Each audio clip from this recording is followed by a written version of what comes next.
My name is Claire Whitman, and just 3 weeks after my grandfather's funeral, my mom blasted out a group text, family meeting.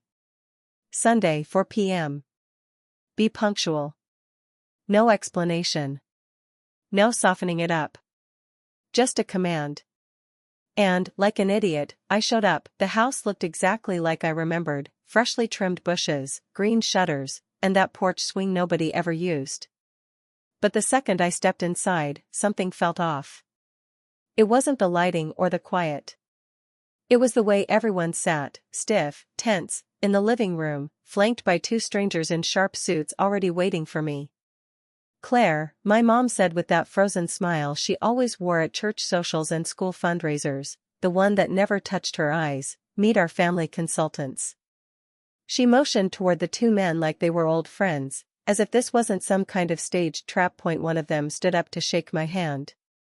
I didn't move. I glanced at my sister, Emily, who stared down at her lap like she'd just been scolded, then at my little brother, Dylan, whose eyes were red but dry. My stepfather leaned against the fireplace, arms crossed like he'd practiced that stance for weeks. Coffee? My mom offered. I set my leather folder on my lap and crossed my legs. No thanks. I want to know why I'm here. Because we're family, she said, voice syrupy and rehearsed. And your grandfather would have wanted us to work together. That's when it clicked. This wasn't a meeting or a conversation, it was a performance, a well-coordinated attempt to make me give up the one thing they couldn't steal while Grandpa was alive, his legacy. Lucky for me, I came prepared. My grandfather, George Benton, wasn't just the man who raised me. He was the reason I believed in structure, spreadsheets, and keeping promises, even when no one was watching. He founded Benton Building Supply when he was 29, starting with a rusty old pickup and a handshake loan from a neighbor. By the time I was born, it had grown into a multi-state supplier of commercial lumber, insulation, and concrete composites. Every contractor in 3 states knew his name.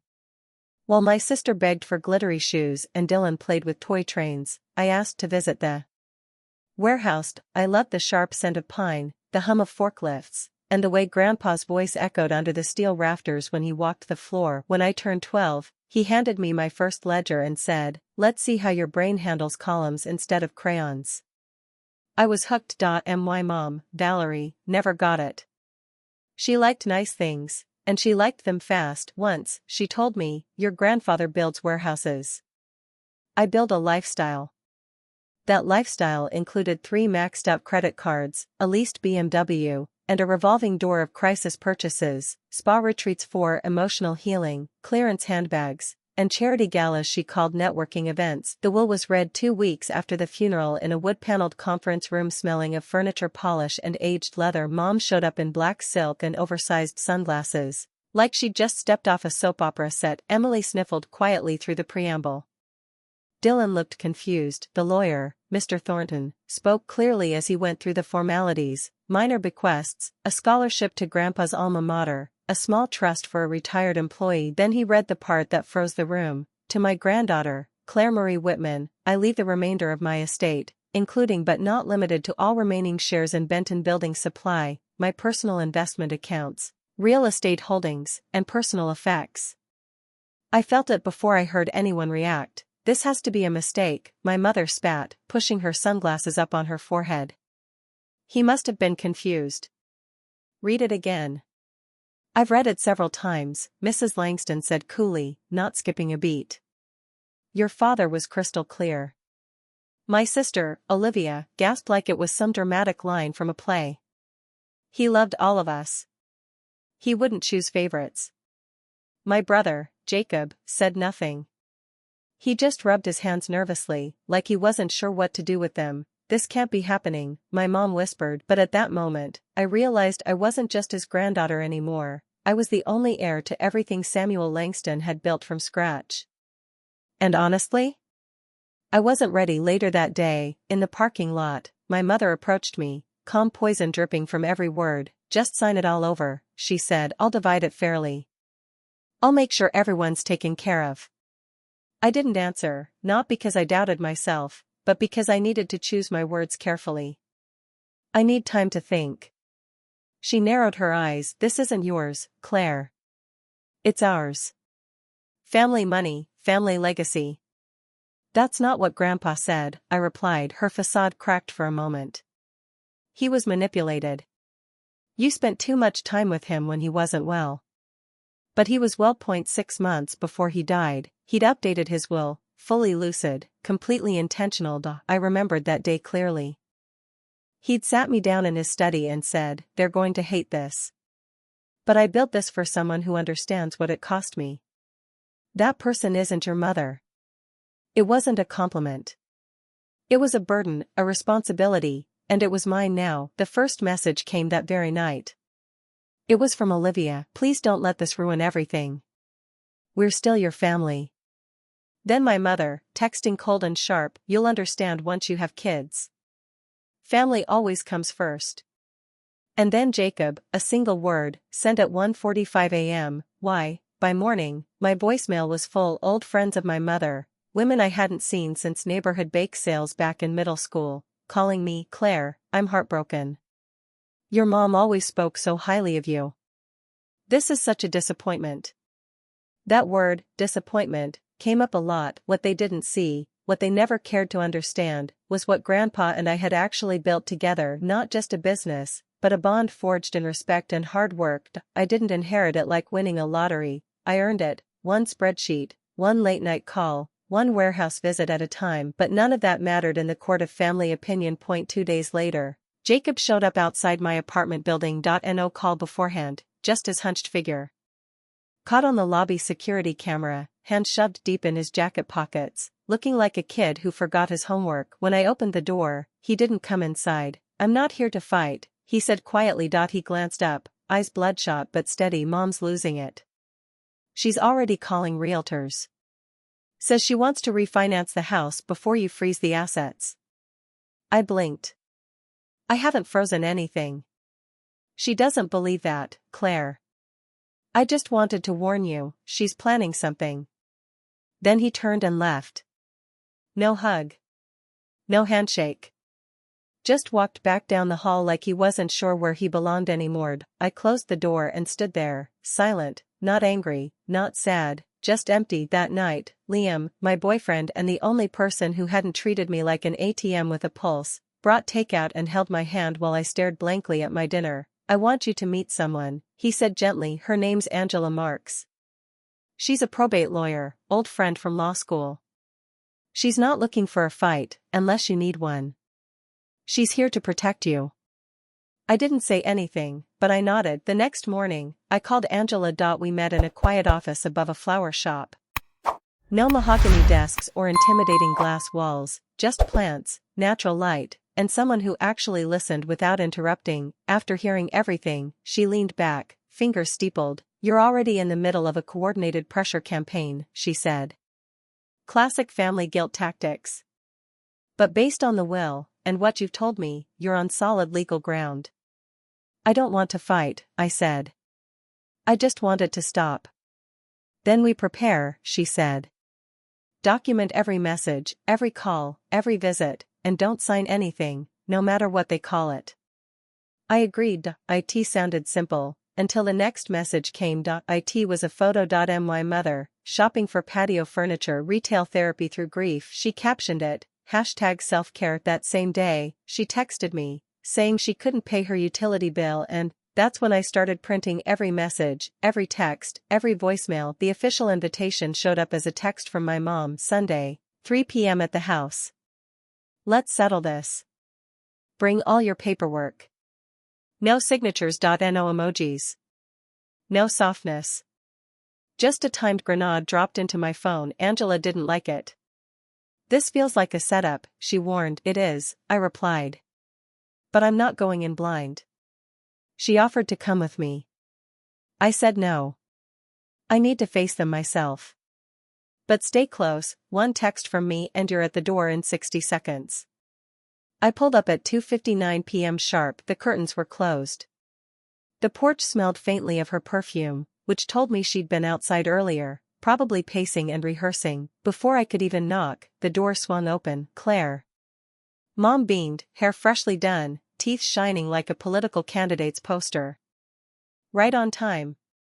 Inside, the living room was set up like a courtroom. Olivia sat on the edge of the couch, spine rigid, hands tangled nervously in her lap. Jacob was beside her, eyes cast downward. My stepdad hovered near the fireplace like some security guard, and there they were, two suited men sitting in the armchairs usually reserved for family, legal pads, briefcases, wedding rings on their left hands, smiles too wide to be genuine. "This is Mr. Hale and Mr. Darnell," Mom announced grandly, sweeping her hand as if presenting celebrities. "They've kindly agreed to help us sort out this unfortunate misunderstanding." I nodded but didn't offer a handshake. I wasn't here to play nice. Only one chair was open, a tall wooden one, placed exactly opposite them, interrogation-styled. I sat down without a word and placed my leather folder on my lap. "Coffee?" Mom asked again, still clinging to that desperate illusion of civility. "No thanks. Let's get started." Mr. Hale cleared his throat. "We're here because your family is deeply worried about the tension this has caused. No one wants a drawn-out fight, especially since your grandfather's wish was for the family to stay united." I let the silence stretch. "He wrote a will," Mom jumped in, voice syrupy and firm. "And we're not disputing that, sweetheart. But surely you can see, splitting everything between us would be more harmonious."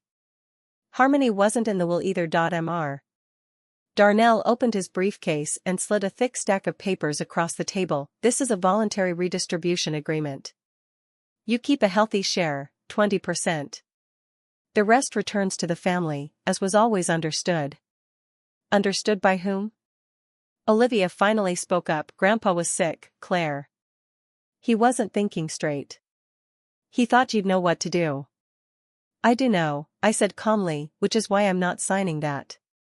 Jacob shifted in his seat. "Mom says if we don't settle now, we might lose the house." "And why is that?" I asked, still calm. "Did someone take out a second mortgage again?" Mom's expression flickered for a moment before snapping back. "Claire, don't do this." Mr. Hale jumped in. "It'd be unfortunate if this ends up in court. Claims of undue influence could taint the estate's reputation." There it was, the threat, wrapped in legal jargon and polished suits. I placed my hand on the folder before replying. "I'd like to clarify something." I looked directly at Craig. 6 months ago, you told Grandpa's nurse she'd already put a deposit on a property in Palm Springs. Was that money from an inheritance you hadn't received yet?" His mouth opened, then closed without a word. "I have a recording," I continued, "and a paper trail." Mom's smile disappeared. I opened the folder and laid out a sheet, a printout from Grandpa's ledger, his handwriting clear. "Loan to Valerie, $32,000. She said it was for Jacob's tuition. Later, I found out it was for an emergency vacation." Then came a dated Instagram photo of her sipping champagne on a yacht. Caption, "Well-deserved." #blessed. I looked up at the two lawyers. "Still want to draw up paperwork today?" They didn't answer. Neither did anyone else. Mom stood so suddenly her chair scraped the hardwood. "You ungrateful little..." I didn't flinch. I slid another paper across the table. "May 12th, you told Grandpa Rachel needed emergency dental surgery. He gave you $21,000. I glanced at Olivia. "You were in Scottsdale that weekend, spa package included, right?"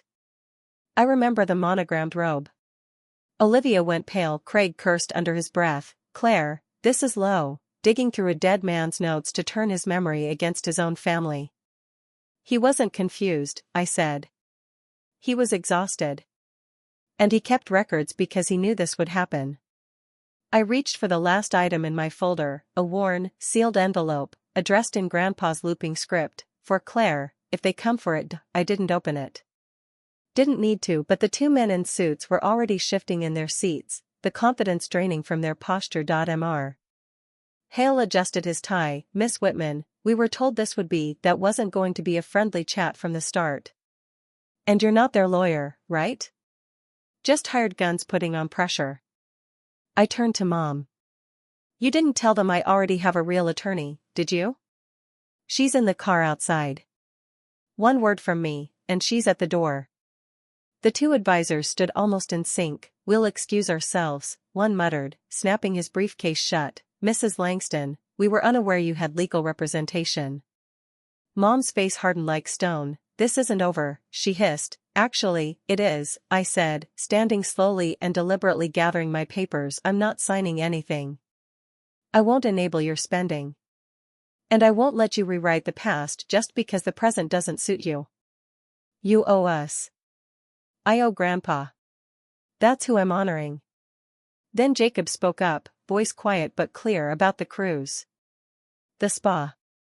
Using my name to get money out of him. He looked right at Mom. You said Claire was selfish, but you lied about everything. Jacob, sit down, she snapped. No, his words rang like a bell. He turned to me. Can I come with you? I nodded. Let's go. Craig stepped forward, chest puffed. You little, I raised my phone. This conversation is recorded. He stopped dead. We left in silence, passing the stunned faces of a family that always assumed I'd cave. Not this time. Angela was already waiting outside when we reached the driveway. You okay? She asked, glancing at Jacob. He's with me, I said. And we're done here. The door slammed behind us, shaking the porch light, but for once, I didn't look back. Jacob barely spoke on the ride home. He sat in the passenger seat, eyes fixed straight ahead, fingers tightening now and then on the seatbelt. When we got to my apartment, he came in without asking. You're on the couch, I said. It folds out. Sheets are clean. He nodded. Thanks. That night, we didn't talk about what happened. We just sat in quiet. I made tea. He drank it. I scrolled through emails. He stared at the ceiling. The silence wasn't heavy, it was healing. By morning, I had a plan. I went back to Grandpa's house, the one I legally owned but hadn't touched since the funeral. I unlocked the door.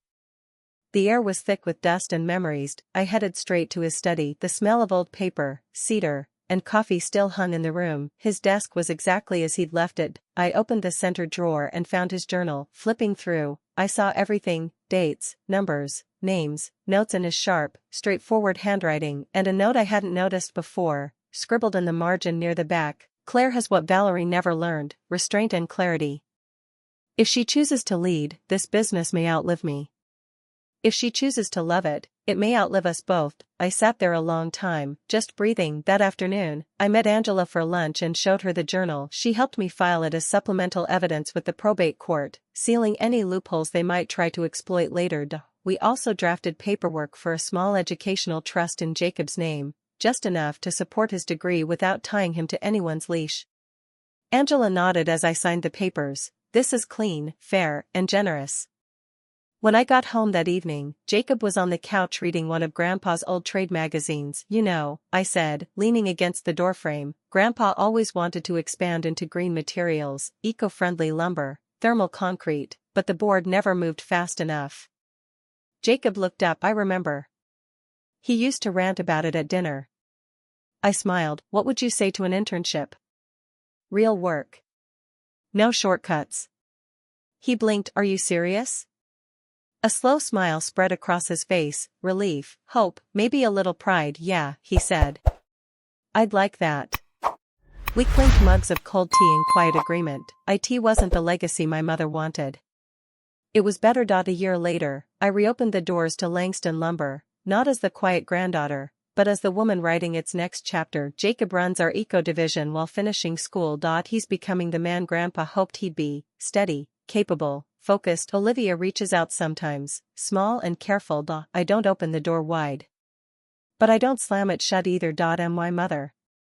She's vanished to another zip code for now.